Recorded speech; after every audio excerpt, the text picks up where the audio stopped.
Have you ever worked so hard that you forgot who you were? Emily did.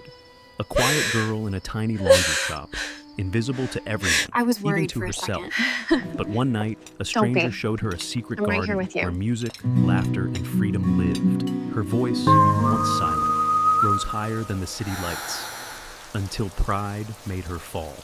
Yet, in the silence after the storm, she found something greater than fame: grace.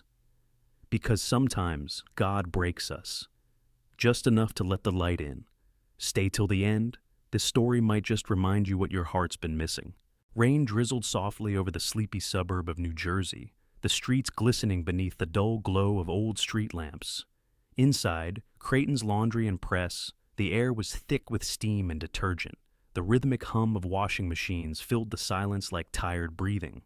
Emily Parker, a 25-year-old woman with pale skin and weary blue eyes, folded freshly dried shirts with mechanical precision. Her auburn hair was tied loosely in a bun, a few strands clinging to her damp forehead. She wore a faded gray uniform that smelled faintly of bleach. Emily had worked here for nearly 3 years, her days blending into one another, an endless loop of washing, drying, pressing, and folding. She once dreamed of becoming a singer, but that dream had been ironed out of her life, much like the wrinkles on the shirts she handled daily. Mrs. Margaret Creighton, the owner, stood near the counter checking receipts. She was in her late 50s, short and stocky, her dyed blonde hair stiff with hairspray. Her face, powdered too heavily, bore lines of irritation rather than age. She wore pearl earrings that caught the light every time she tilted her head in disapproval. "Emily," she barked, "you missed a stain on Mr. Logan's shirt again. Are you getting blind or just lazy?" Emily bowed her head, muttering a quiet apology. Mrs. Creighton sighed loudly and walked back to her office, heels clacking like punctuation marks of authority. Emily's hands trembled slightly. Her stomach growled, but she ignored it. The clock above the machines read 9:47 p.m., still more than an hour until closing. Her shift had started before sunrise. She could already feel the dull ache in her lower back spreading up her spine. The last customer left around 11 p.m. Emily swept the floor, emptied lint trays, and stacked the hangers. The hum of the dryers faded, leaving only the buzz of the fluorescent lights. When Mrs. Creighton finally handed her the key to lock up, she said, "Don't be late tomorrow. We're running a half-price promotion." Emily nodded, clutching her thin jacket. Outside, the rain had intensified. She pulled the hood over her head and started walking home. The streets smelled of wet asphalt and old dreams. Her apartment was 12 blocks away, tiny, with a broken radiator and walls the color of faded paper. On her way, she stopped by the back alley to throw out the last bag of trash from the shop. The dumpster lid creaked loudly as she lifted it, and a flash of lightning illuminated the alley. That was when she saw someone crouched near the bins, a woman shivering under a soaked denim jacket, her face hidden by a baseball cap. Emily gasped softly. The stranger looked up. Her eyes were sharp and bright, despite the dark circles beneath them. She couldn't have been much older than Emily, maybe 27 or 28, but there was a wildness in her, something untamed. "Relax," the woman said with a half smile, her voice husky, yet playful. "I'm not dangerous, just cold and starving." She stood up, brushing water from her jacket. Her name, she said, was Jackie Torres, a former restaurant waitress who'd lost her job after the place shut down during renovations. Jackie was tall and slim, with olive skin, short dark hair that curled around her ears, and a scar running across her right wrist like a half-finished story. Despite her ragged clothes, she carried herself with a strange confidence, a street-born grace that made her look alive even in the rain. Emily hesitated. "There's not much here," she murmured, glancing at the trash bag she had just tied. Jackie shrugged. "Didn't expect much. Just hoping maybe you'd point me towards something edible, or maybe some company. You look like someone who could use both." The words startled Emily. For the first time that day, someone had looked at her, really looked. She felt a warmth rise in her chest, part sympathy, part recognition. "There's nothing good here," Emily said softly, "but I know how it feels to be hungry." Jackie grinned. "Then come with me. I know a place where there's food, music, and no one barking orders." Emily blinked, unsure if she had heard right. "Music?" Jackie nodded, eyes gleaming. A small garden near the river. People bring leftovers, play guitars, sing. No judgment, no bosses, just us, the night, and freedom. Emily's first instinct was to refuse. She had work tomorrow, and Mrs. Creighton would fire her for being late. But the thought of instant noodles in her cold apartment made her stomach twist. Something in Jackie's voice, light but confident, pulled at her. She studied the woman's face.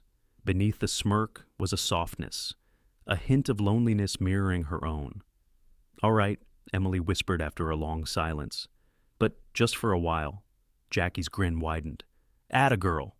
They walked together under the flickering streetlights, the rain easing into a mist. Emily followed Jackie through narrow lanes and across an abandoned railway bridge. She felt strangely alive. The night air smelled of wet grass and rebellion. Jackie talked as they walked, her words spilling out like stories she had been saving for years. She spoke about music, street performers, and people who found beauty in broken things. Emily listened, every sentence unraveling a thread of her own buried self. When they reached the riverside, Jackie pushed open a rusted gate. Behind it was a hidden community garden, lush even in the rain. Strings of fairy lights hung between apple trees, glowing faintly. A small group of people sat around a fire pit, laughing, eating soup from tin bowls. Someone strummed a guitar softly. Emily stood frozen, overwhelmed by the warmth of it all.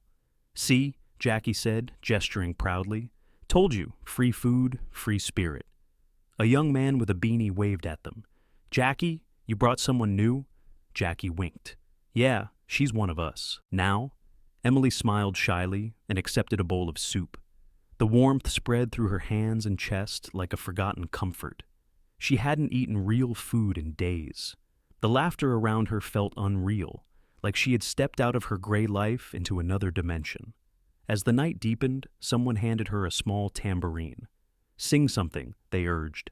Emily hesitated, then softly began to hum a tune she remembered from her childhood. Her voice, fragile but pure, blended with the guitar's rhythm. The others listened in awe. Jackie watched from across the fire, her lips curling into a smile. "Told you," she whispered to herself. "She's got it." For the first time in years, Emily felt seen. Not as a worker, not as a servant, but as herself. The rain had stopped completely now, replaced by a cool wind that carried the faint scent of freedom. When she finally walked home before dawn, her heart was light. She didn't know that this meeting would change everything, that it was both a gift and a warning wrapped in rain. The night air carried the scent of wet earth and rosemary as Emily followed Jackie through the narrow lanes of the old artist district. The rain had stopped hours ago, leaving puddles that reflected the amber glow of streetlights like pools of melted gold. The next night after their first meeting, Emily returned, hesitant but unable to resist the pull of that hidden place. All day, as she pressed shirts and folded sheets, her mind wandered to the warmth of the fire, the laughter, and the melody of the river garden. Her hands moved out of habit, but her thoughts were far away, drifting among the fairy lights that had shimmered in her memory like a promise of life beyond survival. When the shop closed and Mrs. Creighton locked the office, Emily slipped quietly into the night once more, her heart pounding like a secret rhythm only she could hear. Jackie was waiting at the corner near the diner sign that no longer lit up. She wore the same denim jacket, now patched at the elbows, and her hair was damp from mist. "You came back," Jackie said, smiling with something between mischief and pride. "I told you you'd miss it." Emily returned the smile shyly, tucking a strand of hair behind her ear. "I guess I did." They walked together toward the river, and Emily noticed details she hadn't before. The faint graffiti murals of dancers on the old brick walls, the smell of coffee drifting from a closed cafe, the distant hum of traffic like a lullaby. The world seemed gentler in Jackie's presence. When they reached the garden gate, it was already open. The same string lights glowed softly between the apple trees, and the laughter of young voices spilled out into the cool night. The group welcomed them warmly. There was Luke, a wiry man in his early 30s with dark curls and a gentle grin, who played guitar like it was an extension of his soul. He wore fingerless gloves and a tattered brown jacket that somehow gave him the air of a poet lost in time. Then there was Mia, a short, curvy woman with copper hair and paint-stained hands, her freckles glowing under the lights. She was an art student who had dropped out of college to paint feelings instead of degrees, as she put it with a wink. A tall man named Ben, whose arms were covered in tattoos of constellations, stirred a large pot over the fire, humming softly to himself. "Jackie," Mia called, "you brought your mysterious laundromat girl again." Emily blushed, but Jackie only grinned. "Yeah, and this time she's singing more than just 2 lines." The group laughed, and Emily felt a warmth spread through her chest. For the first time in years, laughter didn't sound like something distant or forbidden. It belonged to her, too. She sat down beside Mia, who handed her a bowl of vegetable stew. The flavor was rich, smoky, alive, so different from her instant noodles. "It's good, right?" Mia asked, watching her with an approving smile. "We call it survival soup. Everyone adds whatever they've got left. Somehow it always works out." Emily nodded, unable to speak through the lump in her throat. She looked around and realized how beautiful the chaos was. Old mismatched chairs, jars turned into candle holders, a broken piano against a fence. Everything was imperfect, but alive. Luke began strumming his guitar, his fingers moving effortlessly across the strings. Jackie clapped to the rhythm, her eyes bright. "Come on, Em, sing something." Emily froze for a second, her instinct to retreat flaring up. She shook her head lightly, but the encouragement in their faces melted her hesitation. "All right," she whispered. The melody started slow. Emily closed her eyes and sang. Her voice rose gently, uncertain at first, then growing fuller, stronger, wrapping around the night like silk. It was a song she had written long ago, about rain, about loneliness, about finding something worth holding on to. When she finished, the garden was silent for a heartbeat, then erupted into applause. "Holy hell," Ben said, grinning. "You've got a voice like a sunrise." Mia wiped her eyes. "That was real." Emily laughed, embarrassed, but her heart felt like it had grown wings. Jackie leaned closer and whispered, "Told you, superstar?" For a fleeting moment, Emily believed her. The rest of the night passed in laughter and music. Someone passed around a bottle of cheap wine. Mia told stories about painting murals in abandoned buildings. Luke sang about lost love and second chances. Emily listened, soaking in every word. Beneath her timid exterior, something fierce was beginning to stir, a sense of belonging, of purpose, of awakening. She had spent so long hiding her light that she had forgotten it existed. But here, surrounded by strangers who felt more like family than anyone she had ever known, she felt alive. Around 2 a.m., the fire had burned down to glowing embers. Most of the group had drifted off to sleep in makeshift tents or hammocks tied between trees. Emily sat near the fire with Jackie, sharing the last of the wine. "You've got something special," Jackie said, staring into the flames. "You've just forgotten how to see it." Emily looked at her, studying the faint scar on Jackie's wrist, glinting under the firelight. "And you? What about you?" Jackie smirked but didn't answer immediately. "I survive. I've had to. The world doesn't hand out kindness for free." Her tone was light, but there was a shadow behind it, something unspoken that Emily felt but didn't press. She simply nodded. "Then maybe we can help each other remember," she said softly. Jackie turned to her, and for a second their eyes met.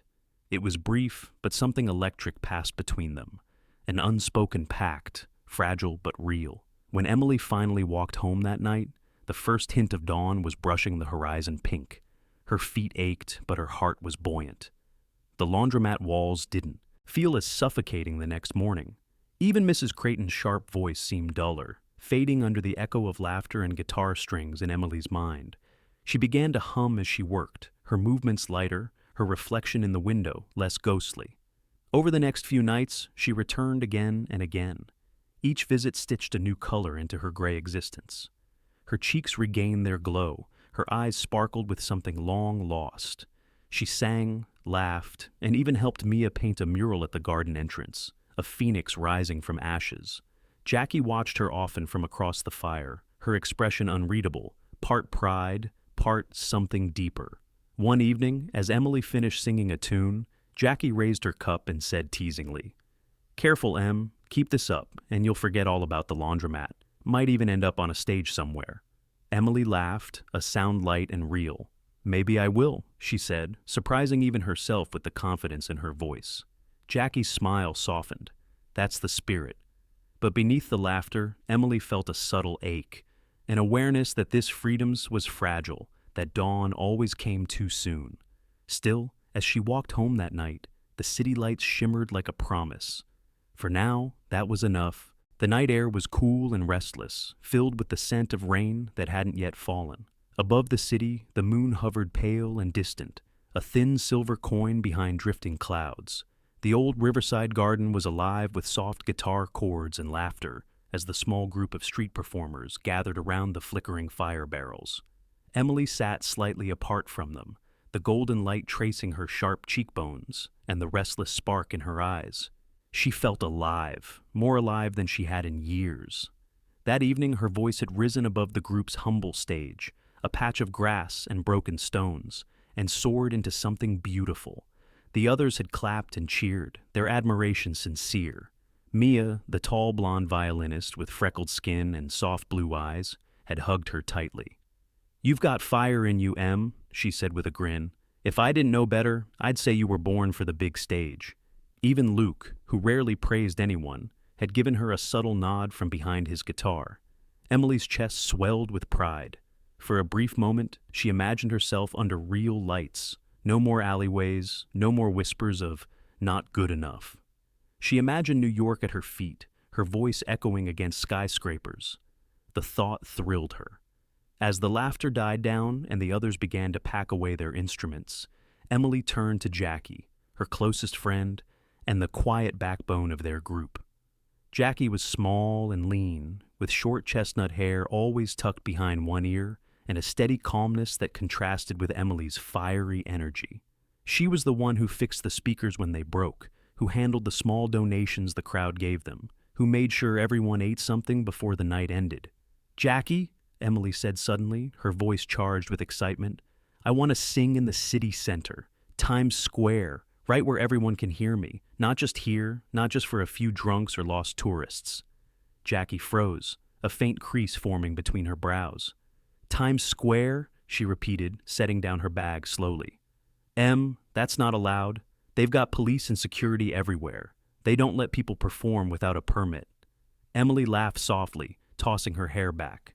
Her brown curls shimmered under the firelight, catching shades of copper. "Who cares about permits? I don't need permission to sing. Music isn't about rules. It's about freedom. It's about truth." Jackie's lips pressed into a line. "It's also about surviving," she said quietly. "You think the city cares about your truth? They'll care that you're breaking their order. I've seen them drag people off for less." Emily felt a flicker of irritation. Why couldn't Jackie understand? Every note she sang tonight had come from a place deeper than logic or fear. "You don't get it," she said, her voice trembling with emotion. "When I sing here, it's like whispering to ghosts. I need the world to hear me, to feel what I feel. If I don't try, what's the point of all this?" Jackie sighed, looking at her friend for a long moment. Her gaze softened. She reached into her worn canvas bag and pulled out a small object wrapped in cloth. "If you're going to ignore me anyway," she said, half smiling, "then at least take this." Inside the cloth lay a delicate wreath made of white daisies and wild ivy, threaded with thin silver wire that shimmered faintly under the light. "It's for you," Jackie said, "a symbol. So when they chase you off the square, they'll remember you weren't just another noise in the crowd. You were an artist." Emily laughed, though her chest warmed at the gesture. "You make it sound like I'm going to war." "In a way you are," Jackie murmured. "Just promise me something." "What?" "When they stop you, and they will, don't lose your voice trying to fight them. Remember, sometimes silence holds more power than shouting." Emily shook her head, smiling with gentle defiance. "I'll remember, but I won't be silent." Jackie studied her for a long moment. The fire crackled between them, sending sparks into the night sky. Finally, she said softly, "You're too much like the wind, Em. You'll either rise or break." Emily didn't sleep that night. She lay awake in the small loft above the bakery where she worked part-time, staring at the ceiling. The sounds of the city filtered through the window, the distant wail of sirens, the rumble of cars, the rhythm of life pulsing without pause. Her mind replayed the cheers from earlier, the way her voice had filled the air and made people feel. She wanted that again. No, she needed it. At 2 a.m., she sat up, grabbed her notebook, and began scribbling lyrics. Words poured from her like confession. Freedom, fire, flight. The melody came next, something raw and powerful, with the same edge of rebellion that burned inside her chest. She imagined herself standing at the center of the world, the crowd parting as her voice rose above the noise. The fantasy was intoxicating. By dawn, her song was complete. She walked to the mirror, tying her hair into a loose braid. Her reflection looked both fragile and fierce. Tomorrow, she whispered to herself, tomorrow, they'll know my name. When morning came, Jackie found Emily sitting by the river, humming softly to herself, the wreath of daisies resting around her neck. Jackie watched her from a distance, torn between admiration and fear. Emily looked radiant in the golden light, eyes bright, posture proud, the embodiment of every dream she refused to let die. Jackie finally approached, handing her a small thermos of coffee. "You really mean to do it, don't you?" Emily smiled, taking a sip. "I was born to sing, Jackie. Some people paint, some people build. But me, I breathe music. I won't waste my life hiding it." Jackie looked down, fiddling with the hem of her jacket. "Then at least let me come with you. If you're going to fall, I'll be there to catch you." Emily reached out, squeezing her hand gently. "No, you've done enough. I have to face this one alone." The wind picked up, carrying the faint hum of the city toward them. Emily tilted her head back and closed her eyes, listening. It sounded like destiny calling, distant, relentless, impossible to ignore. That night, while the city glittered under neon lights and billboards, Emily packed her things, a microphone, a small speaker, her notebook of songs, and slipped out into the darkness. Her heart raced, but her step was steady. She didn't tell anyone where she was going. She didn't need to. Tomorrow, she thought, her voice would belong to the world. The morning light was cold and pale, spilling across the high glass towers of Manhattan like silver water. The air was crisp, humming faintly with the restless rhythm of the city, car horns, bus engines, and distant chatter blending into a constant murmur that seemed to breathe with life. Emily stood at the edge of Times Square, her heart pounding against her ribs. She had never seen the city so alive, so overwhelming, so utterly indifferent. The towering screens flashed advertisements and music videos, faces of models and pop stars far larger than life, and beneath them, the crowd flowed like an endless river of motion. She wore a pale blue dress, one she had borrowed from Mia the night before. Her hair, once dull from long nights at the laundromat, now shimmered softly under the morning sun. In her right hand, she clutched an old microphone, cracked but functional, attached to a small portable speaker that Jackie had repaired weeks ago. Jackie hadn't come this time. Emily remembered their last conversation, Jackie's worried eyes, the quiet tremor in her voice as she said, "The world doesn't forgive dreamers who shout too loud." But Emily had brushed it off, carried by a wave of adrenaline and the need to prove, to herself, to the world, that her voice meant something.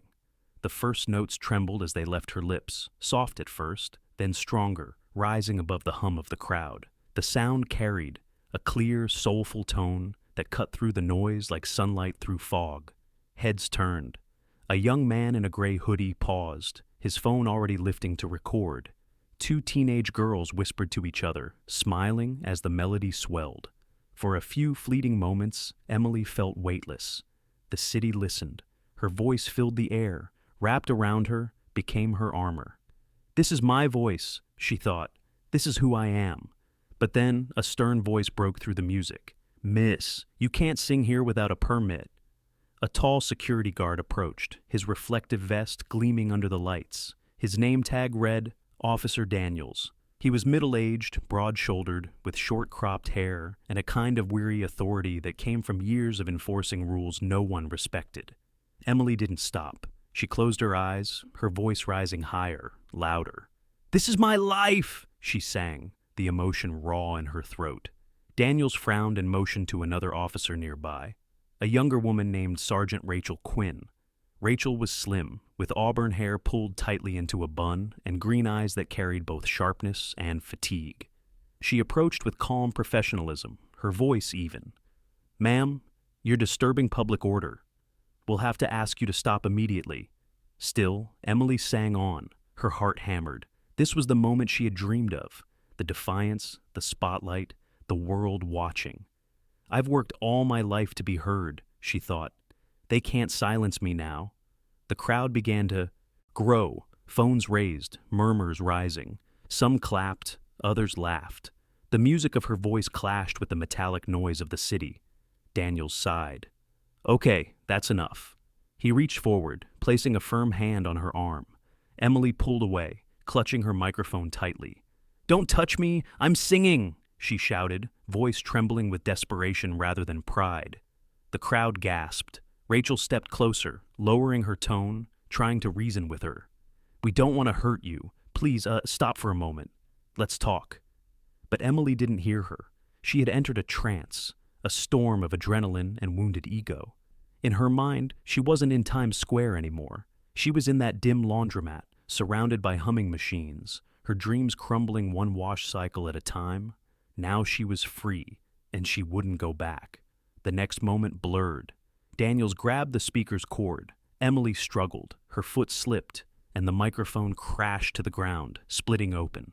The sound of feedback pierced the air. The crowd stepped back as Emily fell to her knees, gasping, eyes wide with disbelief. The security officers moved quickly, lifting her up, guiding her toward the edge of the square. She didn't resist now. The fight drained from her as fast as it had come. Her tears mingled with the city dust. Rachel murmured something to her partner, soft, almost sympathetic, but Emily couldn't hear. Her ears rang, her voice gone, replaced by the static hum of shattered pride. Within hours, the video hit social media. The clip showed only fragments, a girl singing with passion, then shouting as guards restrained her. The caption read, "Crazy street singer makes a scene in Times Square." Millions of views followed, laughter in the comments, jokes about her 15 seconds of fame. None of them heard the tremor in her voice, the longing, the years of pain behind that song. When evening came, the sky turned the color of bruised peach. Emily wandered the streets without direction. The city lights blurred through her tears. Every sound, honking cars, laughter, the rhythm of a distant subway, felt like mockery.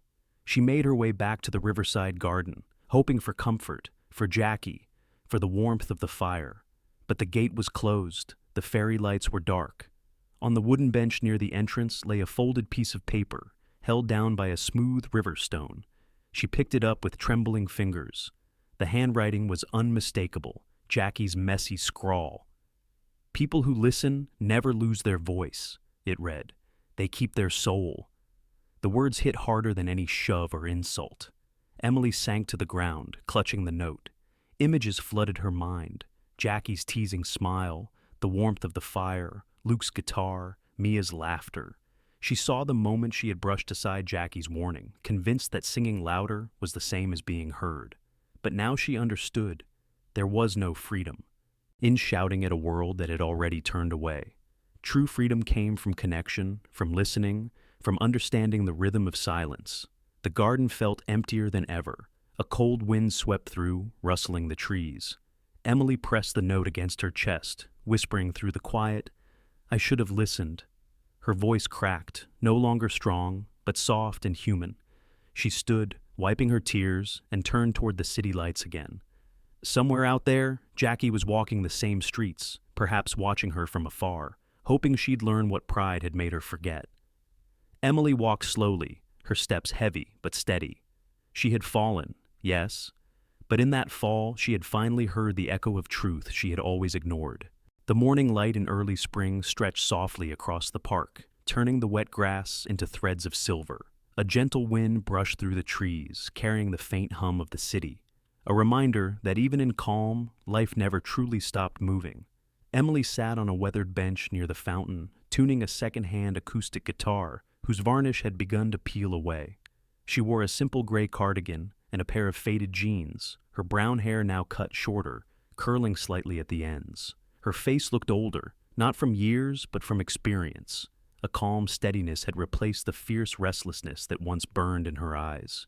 It had been 5 months since the day at Times Square. The video of her being dragged away by security had come and gone, swallowed by the internet's endless stream of outrage and novelty. For weeks, Emily had hidden from the world, ashamed, broken, convinced that her voice had betrayed her. But time, as it often does, softened the pain. Jackie had eventually found her again, standing at the pier one rainy evening, soaked to the bone, but humming softly to herself. Jackie didn't say much, only wrapped her jacket around Emily's shoulders and whispered, "You can start over, just don't lose what's true." Now, Emily worked mornings at the Bluefinch Cafe, a small coffee shop run by an elderly woman named Sarah Whitmore, a kind but sharp-tongued widow in her 60s. Sarah was short and plump, with silver-gray hair tied in a messy bun, and spectacles that constantly slid down her nose. Despite her rough tone, she had a heart as warm as the coffee she brewed. When Emily first applied for the job, Sarah had squinted at her and said, "You look like you've been through a hurricane, kid. Can you at least make a latte without crying?" Emily had laughed, a small, real laugh she hadn't heard from herself in a long time, and somehow that was enough to be hired. Sarah quickly became both employer and mentor. She taught Emily the rhythm of the cafe, the morning rush, the quiet lull of afternoons, the small kindnesses that pass between strangers. "Life isn't about applause," Sarah once said, scrubbing the counter with methodical precision. "It's about the people who stay when no one's clapping." Those words stayed with Emily. In the afternoons, after her shift, Emily began attending a free music class at the community center downtown. The instructor, Mark Rivera, was a middle-aged musician with salt and pepper hair, kind brown eyes, and a slightly disheveled look that suggested a life spent chasing songs rather than money. His voice was calm, patient, carrying the tone of someone who had once tasted fame and found it bitter. "Technique is just a tool," Mark would tell the small group of students. "Emotion is the story. Don't sing to impress, sing to connect." Emily listened. She practiced not for perfection, but for meaning. At night, she began visiting the park, bringing her guitar and a thermos of tea. A small circle of homeless men and women often gathered there around the benches, faces lined by hardship, eyes filled with silent stories. Emily would sit among them and begin to play, her voice soft but sure. The songs were no longer about freedom or defiance. They were lullabies of understanding, woven with hope and sorrow. One of her regular listeners was Henry, a thin, gray-bearded man in his 50s, who always wore a red wool hat no matter the weather. Once a construction worker, he'd lost everything after an accident and years of addiction. He rarely spoke, but every time Emily sang, he'd close his eyes and tap his fingers against his knee in rhythm. One evening, after she finished a song, he whispered hoarsely, "That one. That one felt like forgiveness." Emily smiled gently. "Maybe it was," she replied. Weeks passed, and the small audience grew. Street cleaners, joggers, even parents with children began stopping to listen. Someone once recorded her performance again, but this time, it didn't go viral. It didn't need to. Then, one afternoon, while Emily was singing a simple ballad called "Home Without Walls," a tall man in a tailored coat stopped nearby. His name was David Grant, a well-known music producer in his 40s, clean-shaven with sharp gray eyes and an air of quiet authority. He was used to talent, but something in Emily's voice made him pause. There was no performance in it, no vanity, only honesty. When she finished, David approached her with a polite smile. "You've got something rare," he said. "Raw, unpolished, but real. Have you ever thought of singing for community programs? Not big stages, just projects that matter. Schools, shelters, that kind of thing." Emily hesitated. The old ambition inside her stirred for a moment, but then faded into a soft warmth. She nodded. "I'd like that, as long as it's real." David chuckled. "Real is hard to find. Let's keep it that way." From that day, Emily began working with a small community arts initiative, performing in local schools and senior homes. Her voice reached fewer people than she once dreamed of, but each performance meant something. She saw tears, laughter, quiet smiles. She saw connection. Months later, at the community center's annual showcase, Emily stood backstage, adjusting the microphone cord with calm fingers. Jackie, who had joined her again as a volunteer organizer, handed her a cup of water and grinned. "You nervous?" Emily shook her head, smiling. "Not anymore." When she walked onto the stage, The audience, maybe 100 people at most, fell silent. The lights were warm, not blinding. She could see faces, Sarah sitting in the front row, clapping proudly. Mark leaning against the wall with that knowing smile. Henry in a clean jacket, thanks to the shelter program, his red hat tucked under his arm. Emily took a deep breath and began to sing. Her voice carried through the small hall, not with force, but with grace. Every word felt honest, grounded in gratitude and understanding. The song spoke of finding peace after pride, of losing everything only to discover what truly mattered. As the final note faded, the audience rose to their feet. The applause was soft, not thunderous, but it filled the space with warmth. Emily smiled, not from triumph, but from peace. When the show ended, she stood outside beneath the night sky, the city glowing quietly beyond. Jackie joined her, slipping an arm around her shoulder. "You did it," Jackie said softly. Emily looked up at the stars. "No," she said with a small smile. "I finally stopped trying to." The wind carried the faint echo of her last note through the street, blending with the hum of the city, an echo of wisdom, of freedom found in humility.